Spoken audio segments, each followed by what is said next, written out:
Halo semua, selamat datang di podcast Tokonomi. Nah, podcast kali ini tuh merupakan hasil program kerjasama Vision 2.0 dan Indonesia Youth Diplomacy East Java. Nah, tema yang akan kita bawa pada kesempatan kali ini adalah Bridging Ideas and Youth Role for Economic Development. Oh ya, pada episode kali ini juga kami berkolaborasi dengan Buzz Live on Air, berpikir kreatif, kritis, dan inovatif. Nah, jadi bagaimana nih kabar Buzz Fam semuanya? Masih awal tahun, masih suasana liburan mungkin yang masih belum masuk kuliah. Semoga Buzz Fam selalu sehat-sehat semua dan happy. Oke. Sebelum ngobrol makin jauh nih, kita kenalan dulu mungkin kali ya. Perkenalkan, aku Muhammad Rifki Sabitur Nur Zaman, bisa kalian panggil Rifki sebagai moderator yang akan menemani kalian di episode kali ini. Nah, berhubung episode kali ini itu episode kolaborasi ya kan, pembahasannya juga nggak akan jauh-jauh dari ekonomi juga, yaitu tentang inovasi dalam sektor ekonomi Jawa Timur. Nah, baik itu dari sisinya pariwisata, dari sektornya kewirausahaan. Nah, tentu saja aku nggak sendirian nih, Pak Spams. Aku sudah ditemani oleh dua narasumber yang lebih spesial karena kita menghadirkan dua sudut pandang di sini, ya, dua POV yang berbeda, khususnya untuk perkembangan ekonomi Jawa Timur dan mungkin di kawasan ASEAN. Nanti kita akan membahasnya lebih lanjut. Nah, oke, sebelum kita nggak usah memperpanjang waktu lagi, kita mungkin bisa perkenalan dulu dengan narasumber pertama kita. Eh, Halo Kak Mari. Halo Rifki, halo semuanya. Halo Salam. Kak. Boleh perkenalan singkat mungkin Kak dari nama, jurusan mungkin atau dan kesibukan akhir-akhir ini gitu. Boleh banget. Mungkin aku pengen nyapa Basmets dulu kali ya. Thank you so much udah approach me buat jadi speaker pada hari ini. Kenalin semuanya, nama aku Alfat Mari Bayhaki. Kalian bisa manggil Mary. Aku dari jurusan akuntansi FEB angkatan 2022. Lalu di IYD sendiri aku sebagai Head of Program Division.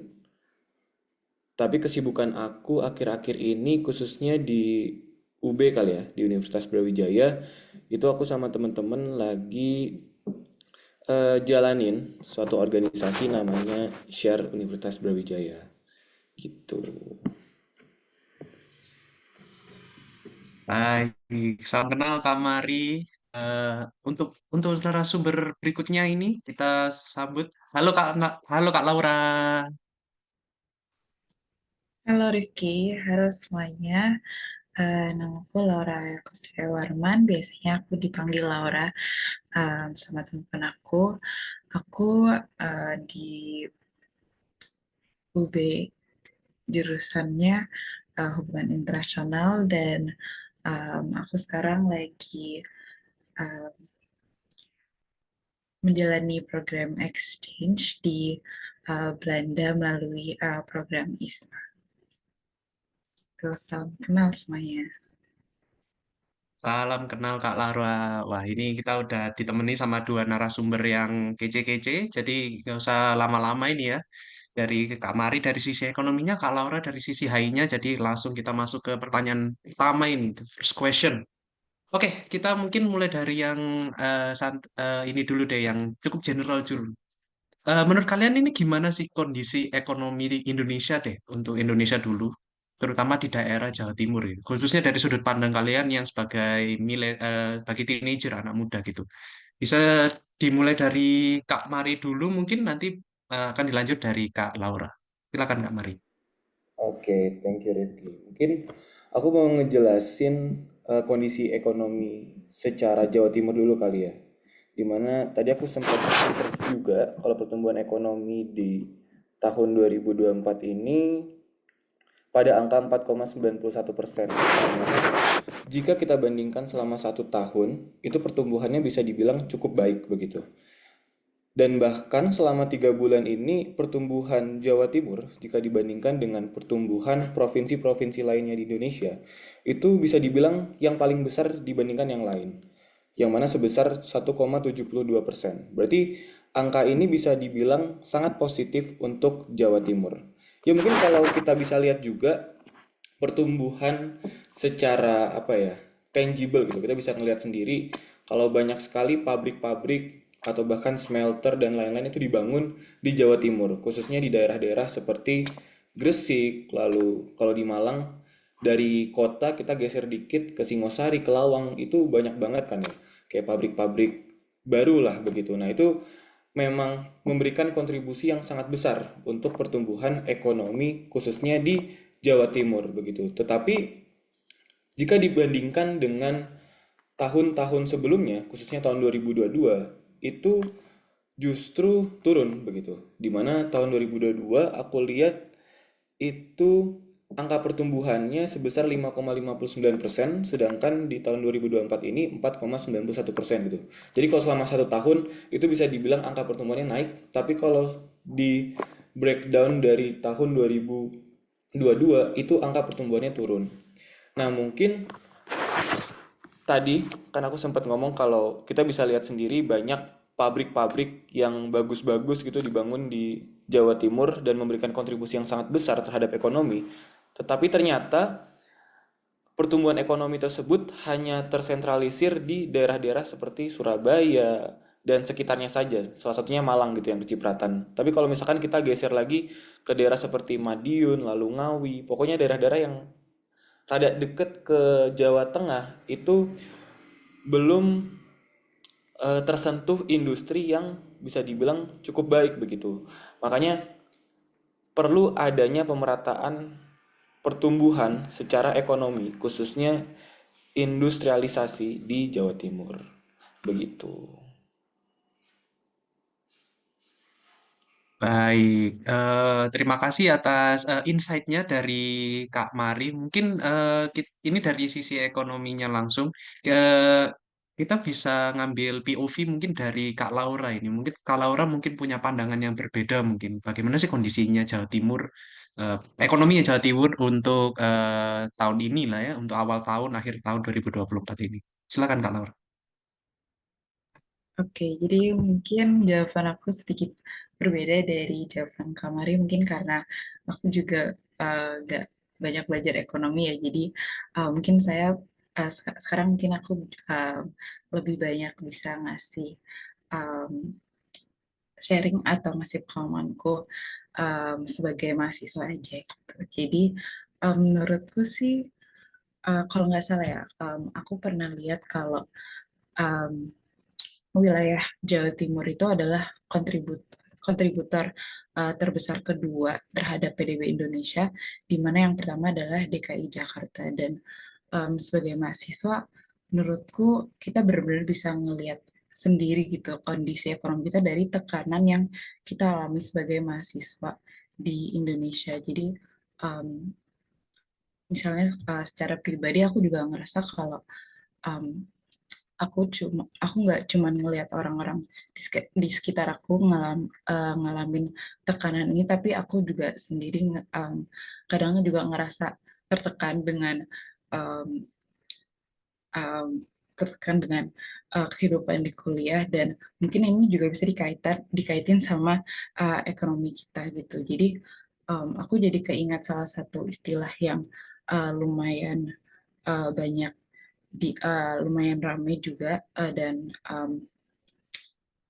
lumayan sering dipakai di mana-mana belakangan ini, yaitu sandwich generation. Dan jadi untuk kalian yang belum tahu, mungkin sandwich generation itu biasanya mencakup generasi Z, Y, dan X, dan bahkan sampai baby boomers juga. Dan generasi kita ini tuh punya tanggung jawab besar untuk mendukung orang tua kita yang menua, dan juga mungkin anak-anak kita yang nantinya gitu. Dan kalau berdasarkan data dari Kompas yang aku baru baca, kelompok ini tuh udah terdiri dari 71 juta orang Indonesia, dengan mayoritas terkonsentrasi di Jawa. Ya, jadi aku lihat ke belakang ini, oh ternyata pressure atau tekanan um, kepada mahasiswa itu benar-benar kayak kerasa banget sih, kalau di Indonesia kalau dibanding sama mungkin pressure atau tekanan um, di kuliah yang selama aku jalanin kuliah di Belanda ini kayak beda banget sih dan mungkin itu juga bisa dikaitin balik ke ekonomi di negaranya masing-masing sih kayak gitu. Oke, terima kasih Kak Laura. Jadi dari sisi ekonominya mungkin kelihatannya Jatim itu naik nih hampir 5%, 4, sekian. Tetapi malah dari sisi warganya itu malah tertekan di sini ya, malah ditekan karena ada kayak sandwich generation situation tadi yang sudah tembus 71 juta. Nah, sekarang kita lebih detail deh. Lebih detail tentang masalah ini ya. Sebenarnya tantangan yang sedang dihadapi pemuda sekarang atau pemuda sekarang untuk kontribusi ke perkembangan dan pembangunan ekonomi itu kayak gimana sih? Apa yang menjadi the biggest challenge for them gitu? Dan gimana cara mereka untuk at least ngatasinnya deh, ngatasin hal ini tuh kayak gimana gitu? Mungkin dari Kak Mary dulu. Oke, mungkin karena background aku ekonomi, aku coba jelasin lagi dari sisi ekonominya, ya, apalagi ekonomi makro. Tadi kita udah sempat bahas tentang ekonomi Jawa Timur. Coba kita buka lagi landscape-nya lebih ke ekonomi makro Indonesia sendiri. Dimana tadi kan kalau kita lihat selama 1 tahun ini trennya naik gitu ya, pertumbuhannya bagus, oke. Dan Jawa Timur kalau dibandingkan dengan provinsi lainnya, itu bisa terbilang pertumbuhannya cukup baik lah gitu, atau bahkan sangat baik. Tetapi kalau perekonomian Indonesia sendiri, itu aku lihat dari tahun 2022 ke tahun 2024, itu sekali lagi turun, dan turunnya bisa dibilang cukup tinggi, di mana tahun 2022 itu 5,75% angka pertumbuhannya, sedangkan di tahun ini itu di tahun 2024 ini angka pertumbuhannya hanya di 5,05%. Jadi perbedaannya sekitar 0,7% gitu angka penurunannya, dan ini bisa dibilang sangat apa ya, sangat akan berdampak begitu terhadap kelangsungan hidup kita sehari-hari, bahkan semuanya. Nah, selain angka pertumbuhan ini, itu akan berpengaruh juga terhadap seperti misalkan tingkat konsumsi, lalu angka pertumbuhan manufaktur juga di Indonesia, yang mana dampaknya terhadap kita sebagai anak muda, khususnya mahasiswa gitu. Pasti kan kita tujuannya setelah lulus mau nggak mau cari kerja kan ya. Tapi kalau melihat pertumbuhan ekonomi yang seperti ini, mau nggak mau, ini aku nggak nakut-nakutin ya, tapi kayak ya hasil analisis aja lah gitu. Dimana pasti penyerapan lapangan kerja itu akan semakin turun, akan semakin lesu. Dan ini akan sangat berbahaya buat kita gitu loh sebagai mahasiswa. Karena pada ujungnya kan kita lulus mau cepet-cepet cari kerja, dapat kerjaan yang bagus, tapi karena melihat kondisi ekonomi yang sekarang, itu pasti penyerapan, nggak pasti, tapi kemungkinan penyerapan angka kerjanya itu sangat rendah. Oleh karena itu, kita sebagai mahasiswa atau anak muda yang punya privilege lah gitu, buat belajar lebih, buat ngedapetin mungkin pengalaman yang nggak bisa didapetin sama anak-anak lainnya. Kita tuh sangat privilege banget. Oleh karena itu, mungkin aku bisa kalau sedikit kasih solusi, ya kita coba bisnis kali ya. Kita coba bisnis, kita coba buka peluang as a entrepreneur. Kenapa? Karena cara itu menjadi salah satu yang penting juga, yang menarik buat kita bisa berkontribusi terhadap ekonomi Indonesia dan membuka lapangan pekerjaan buat makin banyak orang gitu. Oke, terima kasih Kak Mari atas insight-nya. Itu dari sisi ekonominya mungkin solusinya adalah try to open a business ya, be a entrepreneur gitu. Untuk Kak Laura mungkin sekarang dari sisi sudut pandangnya Kak Laura itu tantangannya apa sih yang dialami sama mahasiswa atau pemuda sekarang gitu loh, dan mungkin bisa ngatasinya itu gimana mungkin dari sisi POV-nya seorang mahasiswa HI ya di sini. Oke, sebenarnya aku juga um, setuju sama pendapat Kak Mario bahwa mungkin masalah yang paling utama sekarang itu di sini berkaitan dengan cari pekerjaan ya gitu. Jadi banyak anak muda yang kesulitan untuk mencari pekerjaan di dalam negeri itu kadang bahkan ijazah dari universitas itu juga masih belum cukup ya. Banyak fresh graduates yang mereka bersaing ketat untuk ngedapetin pekerjaan yang bagus, dan karena itu jadi standar untuk dapetin pekerjaan itu di Indonesia jadi tinggi banget, dan um, apa um, fresh graduates kayak kita itu udah diharapkan untuk punya pengalaman kerja minimal mungkin 2 tahun atau kriteria-kriteria lain yang menurut saya juga cukup tinggi. Dan karena para perekrut perusahaan-perusahaan bagus ini juga mau mencari kandidat yang punya banyak pengalaman bekerja, jadi banyak anak muda juga coba cari kayak magang gitu untuk apa namanya um, dapat pengalaman pekerja, walaupun ya mungkin bisa jadi mereka nggak dibayar untuk pekerjaan yang mereka sudah lakuin gitu. Jadi semua itu untuk pengalaman agar mereka bisa dapat pekerjaan yang bagus gitu. Dan um, selama aku exchange di Belanda ini, surprisingly yang buat aku insecure itu bukan mahasiswa-mahasiswa lokal atau internasional di kelas aku yang belajar di kampus begitu, tapi aku malah lebih insecure sama anak-anak ISMA lain sendiri, karena mereka, menurut aku, anak-anak Indonesia itu ambis banget, dan apa ya, kayak walaupun bukan semua tapi banyak dari mereka um, benar-benar take um, akademik mereka serius banget. Dan ya pokoknya menurutku kita nggak harus apa ya, terlalu insecure sama mungkin kayak mahasiswa-mahasiswa dari negara lain atau mungkin kayak univ-univ dari negara lain, karena menurut aku kalau untuk mahasiswa Indonesia sendiri ya kita udah lumayan um, fokus dengan akademik kita, dan juga um, benar-benar apa ya, kayak aktif gitu dalam kehidupan kuliah. Dan so I know for a fact that problem kita ini bukan di mungkin bukan di benar-benar di mahasiswanya atau tenaga kerjanya, tapi mungkin di sistem edukasinya yang nggak terlalu support kita gitu. Jadi mungkin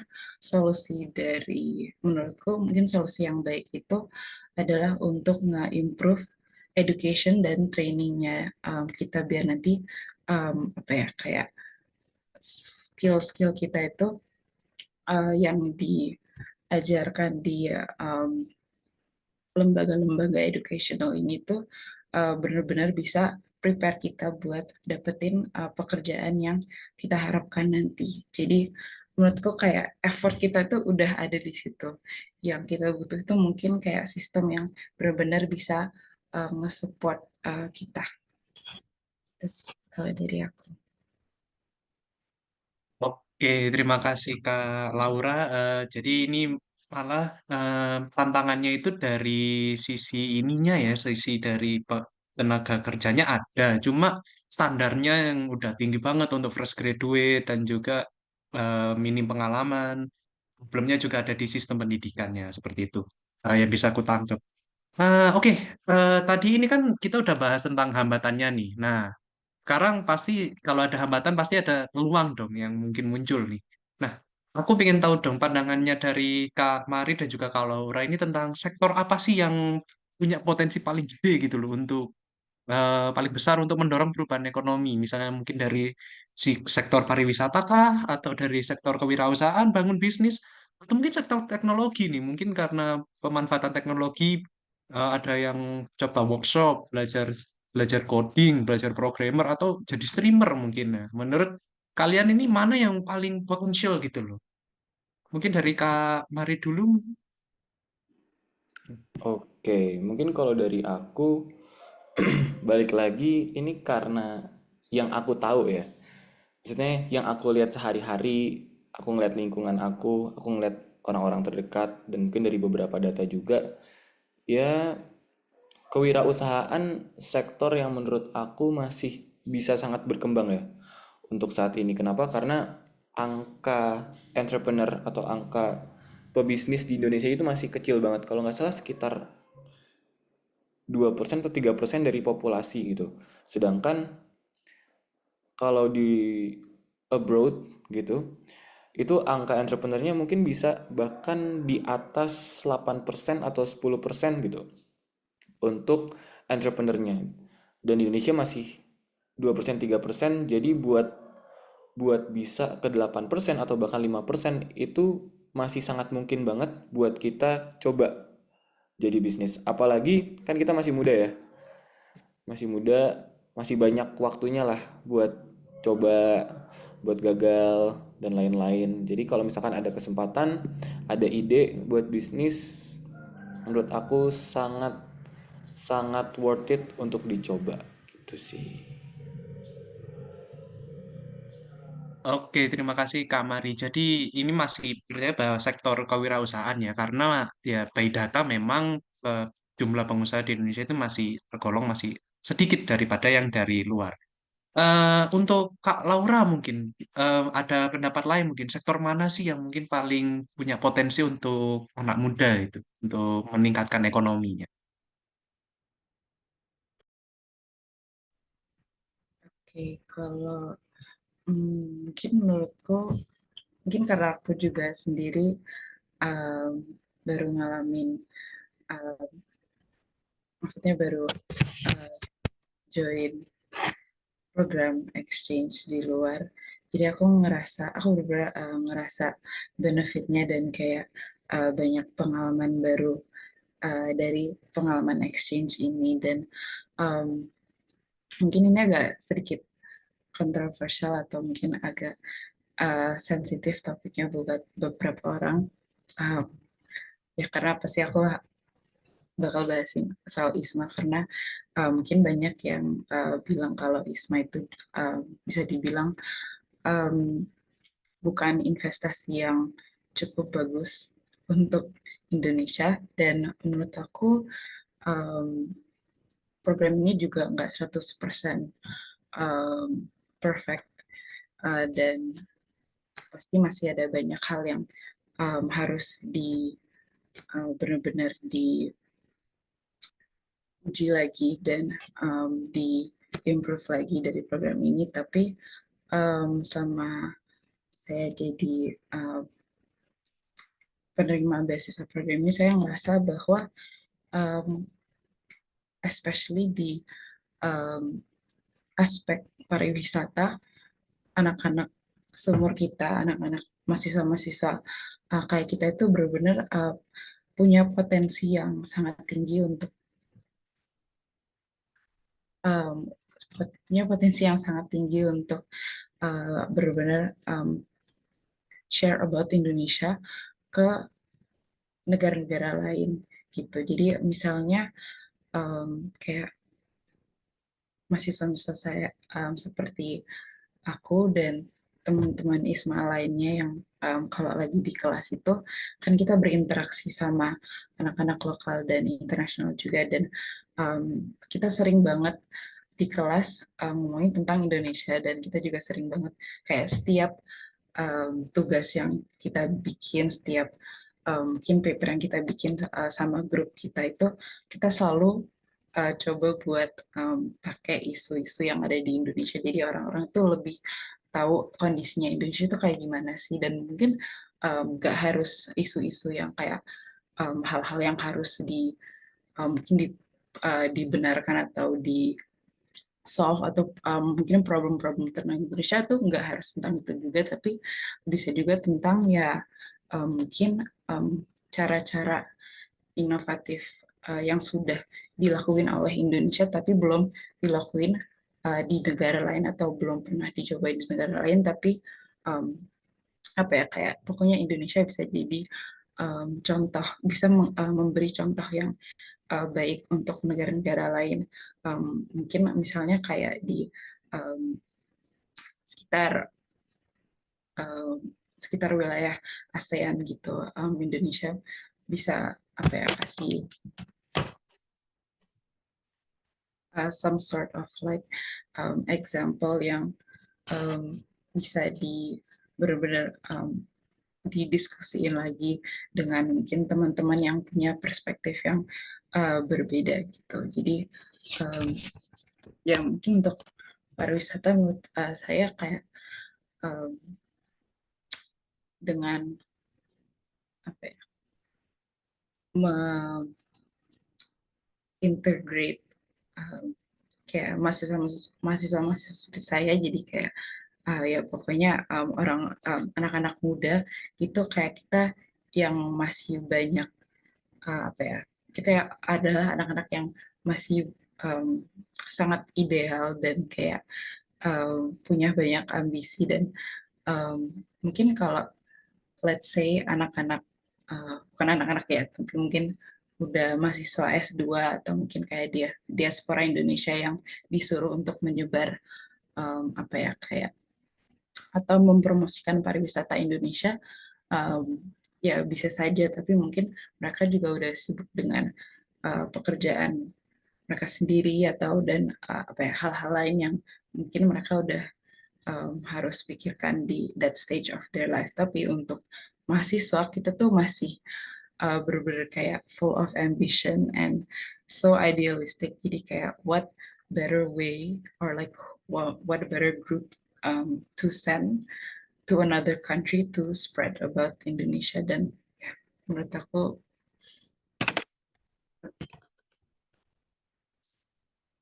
Oke, terima kasih untuk jawabannya di sini Kak Mari dan juga Kak Laura yang tadi ingin dia malam melihatnya dari sisi coba kita promosiin ke luar kayak gitu. Oke, ini sempat tadi tadi kan Kak Mari sempat bilang bahwa masalah problemnya pertumbuhan ekonomi di Indonesia adalah the system education systemnya yang harusnya bisa berubah gitu atau diperbaiki lah ya. Nah, menurut kalian deh, ini gimana sih ya, caranya institusi pendidikan ini tuh bisa lebih baik dalam mempersiapkan anak muda itu? Karena yang kita tahu di sisi pemerintahan juga bakalan sedikit dilema gitu loh. Kalau maunya fokus ke persiapan pekerjaan, ntar banyak kritik dari, oh mana pendidikannya. Tapi kalau fokus ke pendidikannya aja, anak mudanya nanti kurang siap untuk bertarung di pasar kerja yang bakalan keras banget ini. Mungkin dari Kak Mari dulu deh, apa yang harus dilakukan sama institusi pendidikan gitu loh untuk mempersiapkan anak-anak muda ini. Oke, mungkin kalau dari aku sendiri melihat peluangnya atau potensinya dari institusi pendidikan itu Hmm? adalah gimana caranya institusi pendidikan itu bisa melihat ke depan secara jangka panjang sebenarnya apa sih yang dibutuhin bukan secara industri tapi secara keseluruhan gitu loh, general. Seperti misalkan kalau kita lihat secara iklim itu iklim dunia atau perubahan iklim semakin memburuk. Bahkan impactnya salah satunya sekarang yang kemarin itu terjadi kebakaran hebat akibat kekeringan dan krisis di LA gitu. Itu kan sebagai salah satu contohnya yang kalau kita lihat jangka panjang dari perubahan iklim itu maka akan berakibat buruk banget terhadap bumi kita. Dan sepertinya sustainability things atau seperti green economics, green industry, sustainability, semuanya itu bisa menjadi arah ke depan gitu. Dan mungkin itu bisa dilibatkan oleh institusi pendidikan bagaimana caranya, apakah itu kurikulumnya, apakah itu mediumnya, apakah pembelajarannya, apakah mata kuliahnya. Hal tersebut seperti perubahan iklim dapat dilibatkan secara besar begitu agar bisa menjawab permasalahan tersebut karena itu menjadi salah satu permasalahan utama yang dilihat sekarang. Nah, jadi mungkin itu sih di mana institusi pendidikan itu dapat melihat suatu permasalahan secara jangka panjang dengan general dan bisa membawa mahasiswanya atau mungkin siswa-siswinya itu menuju ke arah sana untuk menyelesaikan permasalahan tersebut. Nggak cuman secara permasalahan di industri aja, tapi permasalahan secara global dan general gitu. Dan Em, Mungkin kalau bener ya, tadi aku sempat dengar dari Kak Laura gimana kalau tadi Kak Laura bahas ISMA, mungkin kalau aku lebih bahas tentang praktek MSIB-nya kali ya. Sebenarnya magang itu kan dibutuhin banget ya, apalagi di dunia kerja gitu.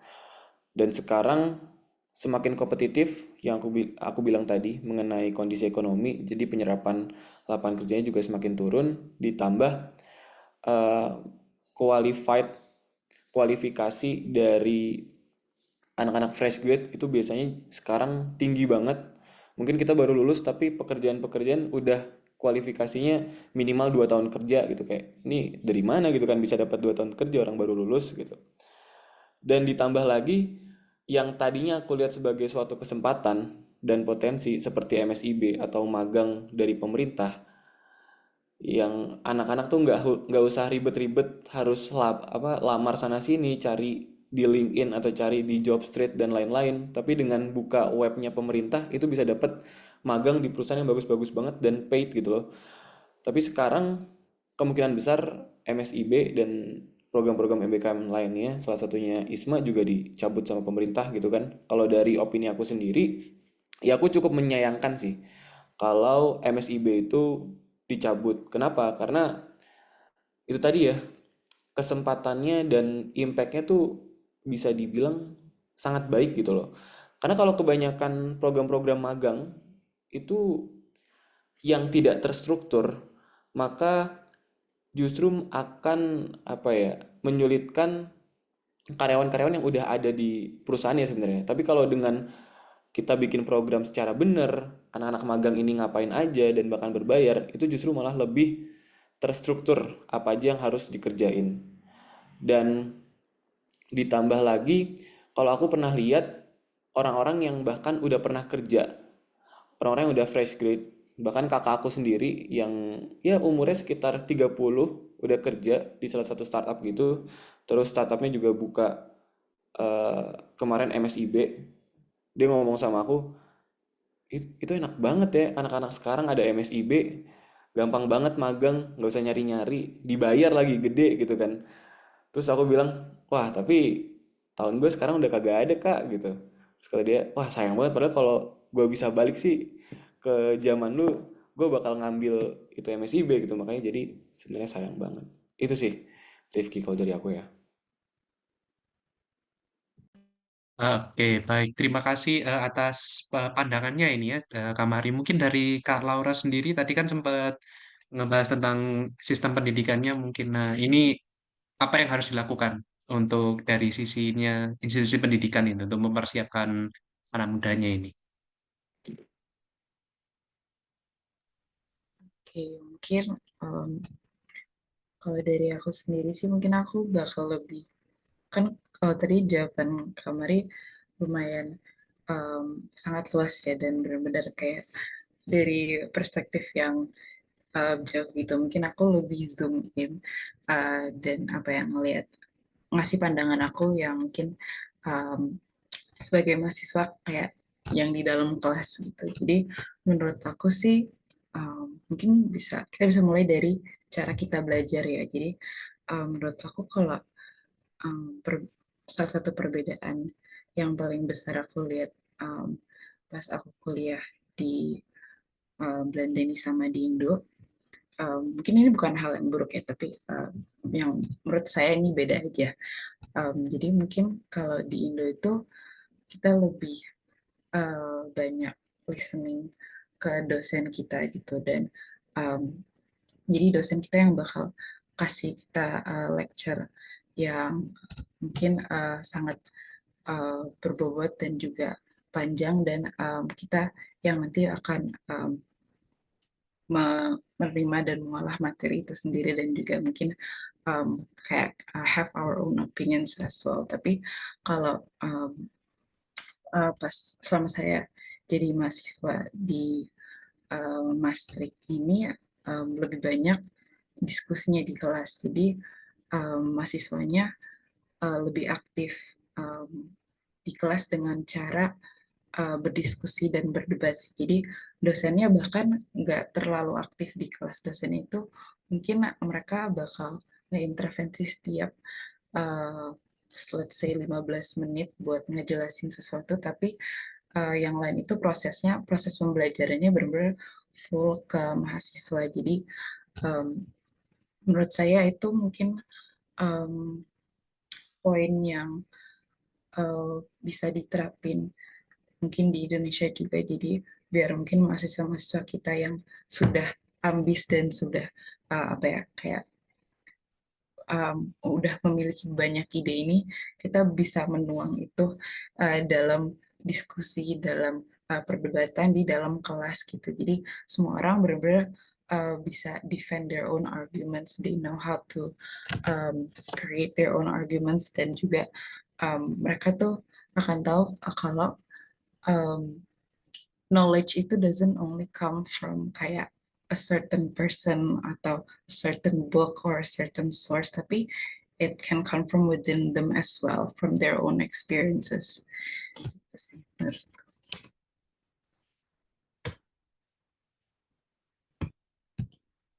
Oke, itu sebuah insight baru ya, mungkin karena ya kalau dari ini cara kita belajar berarti yang aku tangkap tadi.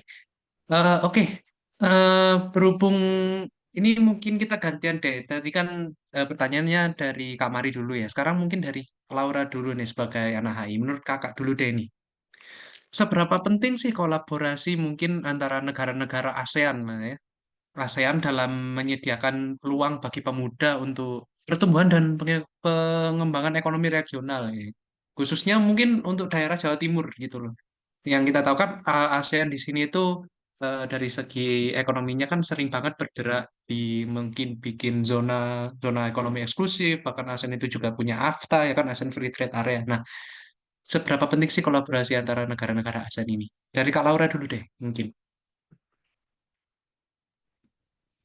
Oke, jadi kayak tadi yang sudah disebutkan, negara-negara ASEAN ini kan kita sebenarnya uh, ASEAN is already kayak sesuatu kayak bentuk kolaborasi antara negara-negara di Southeast Asia ya. Jadi um, menurut saya itu pun udah cukup apa ya, hal yang cukup besar dan penting gitu.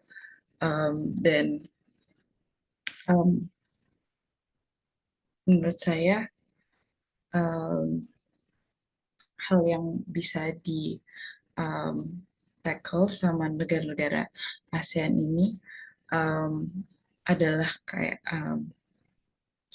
unemployment rate yang um, menurut saya negara-negara di Southeast Asia ini banyak yang sedang mengalami sekarang, kayak youth unemployment rate yang lumayan tinggi, kayak seperti yang sudah kita bahas sebelumnya, yang terjadi di Indonesia itu juga terjadi di negara-negara lain di ASEAN, dan mahasiswa-mahasiswa mereka itu juga banyak yang protes ke pemerintah-pemerintah mereka karena ya sulit untuk mencari kerja di negara mereka. Dan menurut saya dengan ASEAN, dengan kolaborasi melalui ekonomi dan juga politik, kita bisa kasih kesempatan, kita bisa memperluas um, ruang untuk kita bisa berkolaborasi dan juga find ways to kayak create more jobs, that's not just kayak within the country, tapi regionally gitu, biar banyak yang bisa dapat kesempatan untuk um, not just meningkatkan ekonomi negara-negara kita sendiri, tapi ekonomi regional kita. Terus, jadi mungkin ya dengan adanya ASEAN itu udah sangat membantu, dan ya. Baik, terima kasih Kak Laura dan mungkin dari Kak Mari mungkin pendapatnya gitu loh. Adakah cara untuk memaksimalkan peluang ini terutama untuk dari kolaborasi negara-negara ASEAN seperti itu? Oke, kalau menurut aku sendiri cara memperbesar peluangnya ya, gimana kita pertama ngeliat negara-negara lain, misalkan Malaysia atau bahkan Vietnam, terus Kamboja gitu-gitu, bukan sebagai negara kompetitor atau pesaing, tapi sebagai negara partner gitu ya. Gimana caranya kita bisa memanfaatkan atau berkolaborasi dengan negara-negara tersebut, negara-negara khususnya di ASEAN, untuk menunjang atau membantu pertumbuhan baik secara ekonomi, SDM, maupun budaya Jawa Timur, bahkan Indonesia begitu. Lalu gimana caranya mendorong hal tersebut secara lebih spesifik adalah kita mengidentifikasi sebenarnya apa aja sih yang masih menjadi problems di Jawa Timur khususnya atau bahkan Indonesia yang belum bisa kita selesaikan secara mandiri gitu.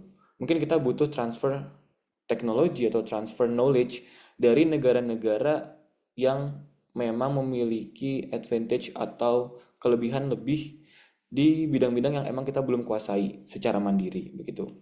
Kita identified apa aja yang masih menjadi problems, apa aja yang masih jadi kekurangannya, lalu kita coba benchmark atau melihat ke negara lain khususnya di ASEAN, oh negara ini punya kelebihan di yang kita belum punya gitu. Nah kita coba invite buat belajar, kita coba ajak mereka dan gak cuman kita minta doang, minta sesuatu dari mereka, minta transfer knowledge ataupun transfer teknologi, tapi kita juga harus memberikan benefits ke mereka gitu loh. Kita lihat juga sebenarnya kurangnya mereka tuh apa sih, misalkan di bidang pariwisata gitu ya. Kalau di Jawa Timur itu kan pariwisatanya tinggi sekali ya, potensinya itu tinggi sekali. Melihat seperti Pacitan, terus Malang, terus em, di Malang aja itu gunung ada berapa, udah banyak banget gitu. Bahkan ada pantainya juga. Terus ada pantai-pantai yang bahkan bagus buat surfing di Malang itu. Ada pantai yang bagus banget buat berselancar, bahkan ada akademi selancar juga di pantai Malang tersebut yang mungkin teman-teman di sini belum tahu juga kan. Jadi itu sebenarnya potensinya besar banget tapi mungkin marketingnya atau distribusinya itu masih belum gitu. Dan mungkin itu kita bisa belajar banyak dari negara-negara yang memiliki mungkin pantainya nggak banyak, mungkin pantainya nggak bagus, tapi kok mereka bisa manfaatin pariwisatanya tuh jadi gede banget gitu. Misalkan Thailand atau bahkan Malaysia dan lain-lain. Dan kita juga tadi, kita harus memberikan benefits yang mungkin mereka belum punya tapi kita udah punya. Gitu sih kalau dari aku ya.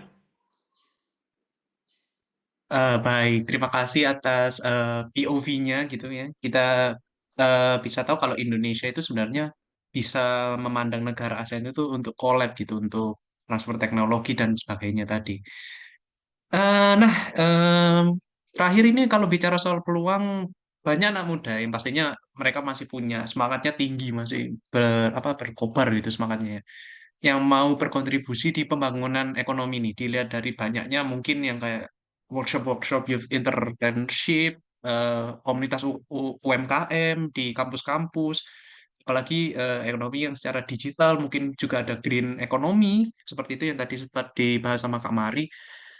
Ini tuh mulai digalakin lagi nih oleh sama anak-anak muda. Tapi rata-rata anak-anak muda ini tuh yang masih clueless, yang masih bingung gitu, mau start dari mana itu bingung. Nah, apa sih saran yang mungkin bisa kalian berikan kepada anak-anak muda yang mungkin masih clueless, yang mungkin masih bingung, where do I start? Di mana aku harus mulai untuk apa ya, untuk meningkatkan ekonomi untuk dirinya diri sendiri deh. Mungkin dari Kak Mari mungkin saran the first step-nya itu seperti apa? Oke, mengenai entrepreneurship ya berarti. Mungkin di sini aku lebih ngejelasin entrepreneurship dari sisi pengalaman aku aja kali ya, buat coba-coba bisnis atau ngeliat teman-teman aku yang udah mulai bisnis. Dan mungkin kalau Laura lebih tahu deh, kalau di mungkin Belanda atau di Europe tuh orang bisnis atau building bisnis tuh kayak gimana sih gitu. Kalau dari aku sendiri ngelihat bisnis itu lebih ke kita jalanin aja sih gitu. Mungkin first startnya yang paling bisa membantu tuh cari mentor ya. Bukan dari ya workshop